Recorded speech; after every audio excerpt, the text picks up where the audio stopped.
guys, welcome or welcome back to the channel. It's Cierra, and this video is going to be my top 5 books of quarter 1.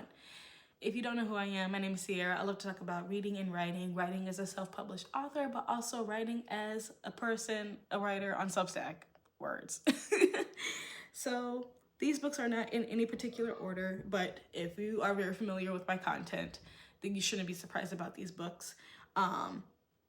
I'm not going to dive in too much detail because literally the books on this list, minus one, have their own separate videos. So I'll be linking those in the description box below.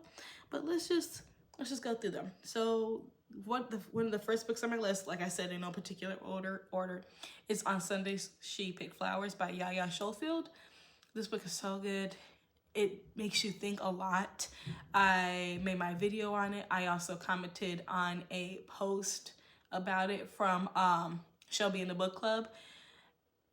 And yeah, I feel like it's just a very heavy story. It's very interesting because the whole element of the ghosts, but also having this creature entity thing, that whole part of the story was very interesting. It's like, how does this tie together? So you really have to think it through of how this ties together and how I interpreted it as how I interpreted that aspect of the story when I wrote my post, but also when I did my video. I posted the post on Substack linking to the video, and Yaya themselves, I don't know their pronouns, liked my post. I said, oh my God, how did you find this?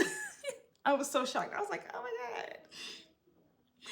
my God, how did you find this? Like, they were just like, oh my God, thank you so much. I'm like, how did you find it? I'm so confused. How did you find this? But it's a really, really good book. It really makes you think a lot about family dynamics, family trauma. Yeah, a lot of family trauma and how that impacts other generations when they come into this world and how they're treated, and this notion of how those older than them treat them versus what that generation expects that newer generation to treat them. Yeah, once you read the book, you'll understand. Next up is Burn Down Master's House. Love the book, so amazingly written, absolutely love it. The layout isn't what I thought it was. Like I said in my video, I thought it was going to be the entire story. It is not. So I really loved the layout of the story and how it kind of flows to the other characters who were impacted by the main situation of the first chapter. Really, really good book. Highly recommend it. A lot of things come up, most definitely. I did have like some notes when it comes to how some characters behave, especially in like the last chapter, some coonery behavior.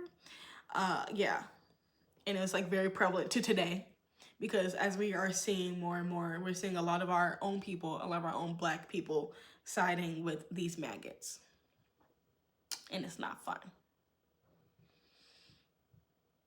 And it just reminds you, at the end of the day, you are still Black. You were born Black, you live Black, you breathe Black, and you'll die Black. They do not care.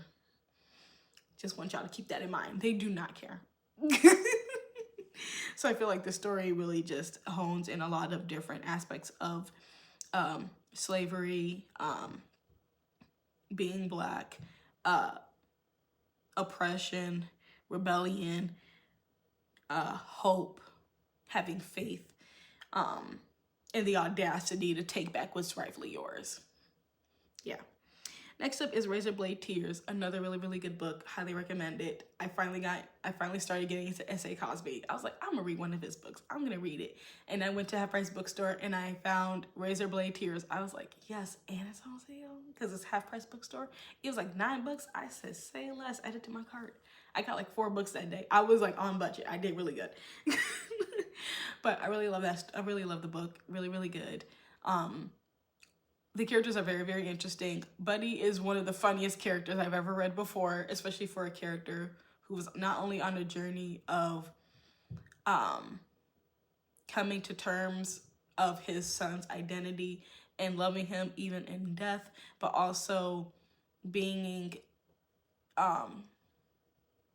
after also going through what he is going through personally when it comes to his ex-wife and his health condition and everything like that, but also along the way learning how to unlearn certain things that he's learned along the way. Yeah, really, really good story. Really, really good. Next up is Seven Daughters of Dupree. Highly recommend it. A lot of family trauma, a lot of familial dynamics, a lot of communication issues, a lot of family history, interesting dynamics between mother and daughter along the way for each generation, going all the way back to the beginning and how all of it started and the pressures and issues and stress and trauma of that, all that encompassed. This really good book. And last one is Make Me a Monster. I finished this recently, and this one was really, really good. I highly recommend it. Caitlin Barron wrote a really good book. I love Cinderella is Dead. It's on my other bookshelf. This one was very interesting. There was a lot of pieces, like at the beginning, I said, oh, I think I know where this is going. There were some parts later on where I was like, I didn't expect that. But it's very much this story is a lot about grief, loss, and also like defying expectations from family members, because there's some other elements like that too in there pertaining to her dad. I don't want to give it away, but I'm gonna need y'all to read it. I really, really like the book. I highly recommend it. The twists were twisted. I said, ooh, because it kind of reminded me of Death Becomes Her. So if you've seen the movie, then you kind of know what I'm talking about here with certain characters. Oh, you get it. Yeah. I don't have a separate video on that. I'll probably be doing a separate video on that, like on a random Saturday, probably. Yeah. But that's all I have for this video. If you like this video, be sure to like it. Comment below if you read any of these books. What are your inputs? I'll also link in the description box below my my videos for each story, my book review. I'll add those in there too. And until next time, stay magical. Bye.